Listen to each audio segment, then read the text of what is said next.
প্ৰথমে মই মনালিসা আপোনালোক সকলোকে মোৰ চেনেলৰ অন্য এটা ভিডিঅ'লৈ স্বাগতম জনাইছোঁ। আজি ঘৰতে খুব সহজে বনাব পৰা চিকেন ম'ম ৰেচিপি এটা লৈ আহিছোঁ। আশা কৰোঁ আপোনালোকে চাই ভাল পাব। তো বলক ৰেচিপিটোৰ মাজলৈ আগবাঢ়োঁ। প্ৰথমে মই চাহ খোৱা কাপেৰে 1.5 কাপ ময়দা দিছোঁ। আপোনালোকে ম'ম যিমান বনাব বিচাৰে সিমান অনুপাতে ময়দা দিব।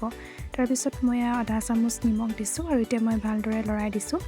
আৰু এতিয়া মই অকণমান ঘিউ দিছোঁ। আপোনালোকে ঘিউ সলনি ৰিফাইন তেলো দিব পাৰে।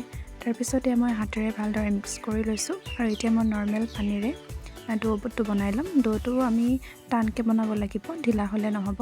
তো সেইকাৰণে পানী দিওঁতে সাৱধান হ'ব লাগিব আৰু এনেকৈ মই অলপ অলপ পানী দি পেলাই এটা ডো বনাই ল'ম। আৰু মোৰ এতিয়া ডোটো বনাই হৈ গৈছে। এয়া চাওকচোন, মই ভালদৰে এবাৰ মুঠি দিছোঁ আৰু এতিয়া মই 20 বা আধা ঘণ্টামানৰ কাৰণে এনেকৈ ঢাকি ৰাখিছোঁ। তাৰপিছতে আমি ষ্টাফিংছখিনি বনাই ল'ম। আৰু তাৰ কাৰণে চিকেনখিনি এনেকৈ মিহিকৈ কাটি ল'ব লাগিব। আপোনালোকে যদি বিচাৰে মিক্সিত এবাৰ দি ল'ব পাৰে, কিন্তু বেছি মিহি কৰিলেও বেয়া হ'ব। তাৰপিছতে মই কাটি থোৱা আদা নহৰু দি দিলোঁ। লগতে মই কাটি থোৱা জলকীয়াখিনিও দি দিছোঁ আৰু ইয়াৰ সোৱাদ অনুসৰি নিমখ দিছোঁ। দি ভালদৰে মিক্স কৰিছোঁ। আৰু ইয়াত মই কালাৰৰ কাৰণে অকণমান ৰেড চিলি দি দিছোঁ। আপোনালোকে যদি বিচাৰে চয়া চচো দি দিব পাৰে। আৰু গোটেইখিনি মই এনেদৰে মিক্স কৰি ল'লোঁ। আৰু এয়া চাওক, আধা ঘণ্টামানৰ পাছত ডোটো কোমল হৈ পৰিছে। সেইকাৰণে প্ৰথম অৱস্থাত ডোটো টানকৈ মুঠি নল'ব। আৰু এয়া মই ভালদৰে এতিয়া অলপমান মুঠি দিছোঁ আৰু এতিয়া গোটেইখিনি মই লাডু কৰি ল'ম। তাৰপিছত বেলিম। ম'ম আপোনালোকে যিমানটো চাইজত বনায় সেইটো চাইজত গোল কৰি ল'লেই হ'ল। আৰু মই এতিয়া এনেকৈ ভালদৰে গোল কৰি লৈছোঁ। মই এইটো চাইজতে বনাইছোঁ। বাকীখিনিও মই এনেদৰে গোল কৰি ল'ম। আৰু এতিয়া মই এনেদৰে বেলি ল'ম। বেলোতে এটা কথা মন কৰিব, যাতে মাছটোতকৈ কিনাৰখিনি অকণমান পাতল হয়। যেতিয়া আমি ম'মৰ শ্বেপটো দিম, কিনাৰখিনি যেতিয়া ভাজ কৰিম তেতিয়া নিসিজে। সেইকাৰণে মাছখিনিতকৈ কিনাৰখিনি অকণমান পাতলকৈ ৰাখিব।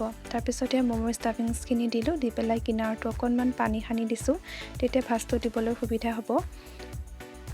আৰু মই এনেদৰে ভাজ কৰি দিছোঁ। আপোনালোকে যেনেদৰে দিব বিচাৰে দিব পাৰে। মোৰ এনেকৈ সুবিধা হৈছে কাৰণে মই এনেকৈ দিছোঁ।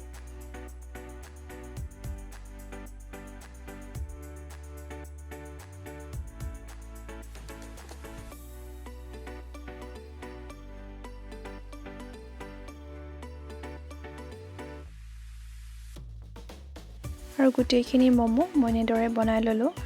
আপোনালোকে ভাজ দি পেলাই এনেদৰে ভালকৈ চিল কৰি দিব, নহ'লে অকণমান পানী সানি পেলাই চিল কৰিব পাৰে। আৰু মই এতিয়া ম'মখিনি বনাবৰ কাৰণে এটা ষ্টীলৰ খৰাহী লৈছোঁ আৰু তাত মই অকণমান ৰিফাইন তেল ভালদৰে সানি দিছোঁ। আৰু এতিয়া বহল পাত্ৰ এটাত মই পানী গৰম হ'বলৈ দিছোঁ আৰু এয়া পানী উতল অহাত মই খৰাহীটো বহাই দিছোঁ। আৰু মই এটা এটাকৈ গোটেইখিনি ম'ম দি দিছোঁ। আৰু এতিয়া মই ঢাকনিখন লগাই দিছোঁ আৰু 20-25 মিনিটমানৰ কাৰণে এয়া সিজিবলৈ দিছোঁ। আৰু এতিয়া আমি ম'ম চাটনিটো বনাম। তাৰ কাৰণে মই এটা বিলাহী দুফাল কৰি গৰম পানীখিনি দি দিছোঁ। তাৰপাছত মই এয়া শুকান জলকীয়াও দি দিছোঁ আৰু এইখিনি মই ঢাকোন লগাই থৈছিলোঁ। তাৰপিছত এয়া মই বাকলিটো তেনেকৈ এৰুৱাই লৈছোঁ।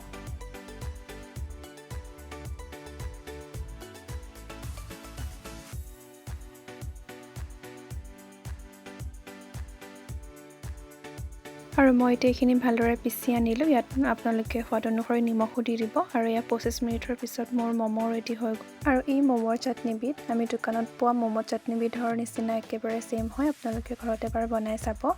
আৰু এয়া মই ম'মৰ প্লেটখন ম'ম চাটনিৰে পৰিৱেশন কৰি দেখুৱালোঁ। যদি আপোনালোকে ভিডিঅ'টো ভাল পালে তেতিয়াহ'লে প্লিজ লাইক কৰিব। আকৌ এটা নতুন ভিডিঅ'ৰ সৈতে লগ পাম।